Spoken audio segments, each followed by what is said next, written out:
En este video te voy a explicar en términos jurídicos qué significa persona. Primero que nada, tenemos que saber que este término, esta idea de persona, puede ser estudiada por disciplinas como puede ser la medicina, la biología, la filosofía, la psicología, la historia, inclusive. Por ello, hago especial énfasis en que va a ser este tema abordado desde una perspectiva jurídica. Una vez dicho esto, tenemos que saber que el concepto de persona está directamente vinculado a la personalidad jurídica, porque se puede definir como la capacidad para ser titular de derechos y obligaciones. Puede ser, en otras palabras, la aptitud para poder adquirir derechos y contraer obligaciones. Que significa básicamente lo mismo, pero lo dejamos expresado de esta manera. Y también a la personalidad jurídica se la conoce como capacidad de goce. En líneas generales podemos afirmar que toda persona, viviéndome, como he dicho, todo ser humano, todo individuo perteneciente a la especie humana es persona, sin importar ninguna particularidad que tenga este ser humano. Y además de eso, pues otro tipo de entes a los que se puede asignar personalidad jurídica, pero no son otra cosa, si queremos verlo en términos pragmáticos, agrupaciones de personas humanas, que también jurídicamente se las conocen como personas naturales, aunque hay ciertas excepciones en las que una persona jurídica podría estar conformada por una sola persona natural, y ya vamos a hablar de eso más adelante. Pero en todo caso, esta capacidad de goce no es el único elemento que está asociado con la personalidad jurídica, sino que también existe otro elemento denominado capacidad de ejercicio. Significa la facultad de poder usar por uno mismo la capacidad de goce, es decir, sin necesidad de un representante, sin necesidad de un tercero que te asista. Y en líneas generales, toda persona tiene tanto la capacidad de goce como la capacidad de ejercicio, pero existen ciertas excepciones. Estas excepciones las podemos dividir en dos grandes grupos: los incapaces absolutos y los incapaces relativos. Los incapaces absolutos son aquellas personas cuyos actos no tienen ningún valor en derecho, es decir, que sus actos no surten efecto jurídico. Y tenemos en este grupo a tres categorías: los dementes declarados interdictos, recordemos que la interdicción es la prohibición de administrar los bienes propios; los impúberes, estamos hablando de los menores de 12 años; y como tercera categoría tenemos a los sordomudos, que no pueden dar a entender por escrito o por algún tipo de lenguaje de señas. Del otro lado, los incapaces relativos, tenemos más categorías. Tenemos a los toxicómanos, a los ebrios consuetudinarios, a los disipadores, que malgastan de forma casi patológica el dinero. Tenemos también a los menores de edad que no son impúberes, es decir, a los que tienen más de 12 años. Bien, hay las personas jurídicas. Esto es lógico porque al no tener una existencia física, una existencia real, sino únicamente papeles, necesitan de alguien que los represente, necesitan de un representante legal. Por lo tanto, también se las incluye como parte del gran grupo de los incapaces relativos. Y los incapaces relativos, actos no surten efectos jurídicos, sino solamente en ciertas circunstancias estipuladas por la ley. Una vez que hemos entendido esto, podemos hacer como un breve recorrido histórico acerca de la palabra persona.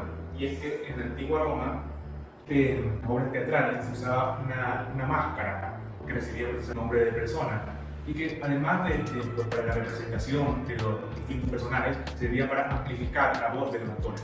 Más adelante se empezó a conocer el nombre de persona ya no a esta máscara, sino al rol mismo que tenían los actores. Y mucho después se pensó, se dijo, que toda persona, todo ser humano, ejerce un determinado rol en la vida social, y por lo tanto se trasladó el término persona para designar a aquel individuo perteneciente al género humano. Nada más es un dato histórico que puede resultar curioso, pero podemos ahora ahondar en la diferenciación entre persona natural y persona jurídica. Una persona natural, como ya se dijo, simplemente un individuo que pertenece a la especie humana, y no se puede limitar este concepto por particularidades que pueda tener determinado individuo. Estamos hablando de la edad, estamos hablando de alguna enfermedad, estamos hablando de sexo, estamos hablando de la raza, otro tipo de religión, pero como decía, cualquier tipo de situación que haga particular al ser humano no puede servir como justificación para quitarle la categoría de persona. En cuanto a las personas jurídicas, cabe resaltar que hay muchos juristas que critican el que se utilice la denominación de personas naturales y personas jurídicas, porque a fin de cuentas argumentan que todas las personas son jurídicas porque son reconocidas por el derecho. Entonces prefieren hablar, para referirse a la persona natural, como persona jurídica individual, y a las comúnmente denominadas como personas jurídicas simplemente personas jurídicas colectivas, o inclusive también se las llama personas morales. Pero esto ya es cuestión del nombre que se quiera poner. Pero de manera común, en el lenguaje coloquial, se habla de personas naturales a individuo humano, personas jurídicas, a lo que vamos a explicar ahorita. Se dice que son entes porque constituyen una realidad que no se puede constatar físicamente, sino únicamente en un plano legal, únicamente en el mundo del derecho. Y además de esto, debemos pensar que son agrupaciones de seres humanos. Pero la gran característica de esta figura está en que las obligaciones traigan o los derechos que se adquieran no van a pertenecer a cada uno de los miembros de esa agrupación considerados individualmente, sino que van a pertenecer a la agrupación en sí misma. Es decir, este derecho es de la persona jurídica, no es del miembro A, ni del miembro B, ni del miembro C. Esta obligación es contraída por la persona jurídica, no del miembro A, ni del miembro B, ni del miembro C. Eso hay que tenerlo clarísimo. Y además de esto, otras características de la persona jurídica es que debe tener una finalidad, tiene que tener un motivo por el cual fue creada, que puede ser de fines de lucro o puede ser sin fines de lucro. Cuando hablamos de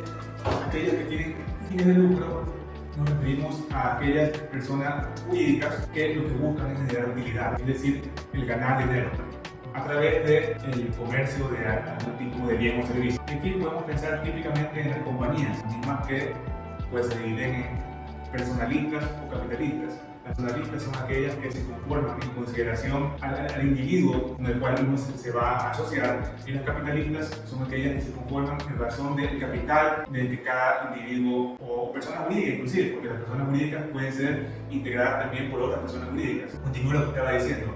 Las capitalistas se conforman en razón del capital que sea capaz de aportar quien quiera ser integrante, sin importar cualquier tipo de consideración de tipo personal. Y la ley de compañías ecuatoriana regula los siguientes tipos societarios: la compañía en nombre colectivo, la comandita simple, la comandita por acciones, la sociedad anónima, la compañía de responsabilidad limitada, la economía mixta y la sociedad por acciones simplificadas, que es una figura relativamente nueva que precisamente constituye la excepción de la que hablamos al inicio del video, acerca de que la persona jurídica se la percibe como una agrupación entre varias personas naturales.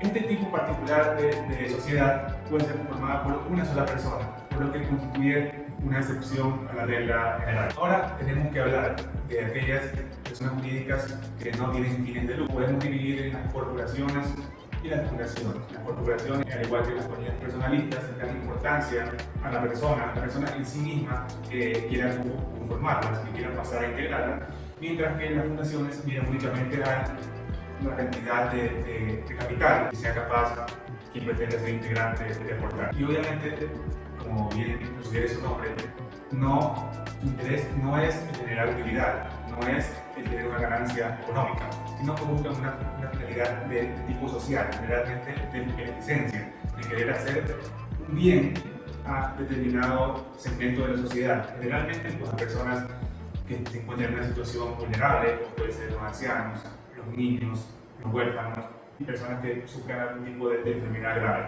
Una vez que hemos comprendido esta división, tenemos que tener en cuenta otra condición fundamental para que se pueda considerar que existen personas jurídicas. Se requiere que cada uno de los integrantes realice una aportación, que puede ser en capital o en bienes. Los diferentes tipos societarios exigen para que un grupo de personas conformen ese tipo societario un mínimo de capital. ¿Sí? Esto ya varía según si es sociedad anónima, si es compañía de responsabilidad limitada, etc.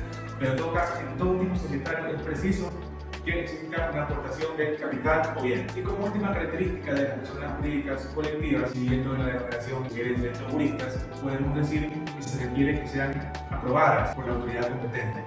Y existen generalmente ciertos requisitos para esa conformidad. Pues, en los diferentes países existirán órganos que se dedican a cumplir estos requisitos y a dar de alguna manera oficialidad a la existencia de personas jurídicas. Espero haber contribuido en este video a su cultura jurídica, a que tengan conceptos claros, y les agradecería que se suscriban, que le den like y que si tienen alguna pregunta la dejen aquí abajo en los comentarios. Muchísimas gracias, hasta luego.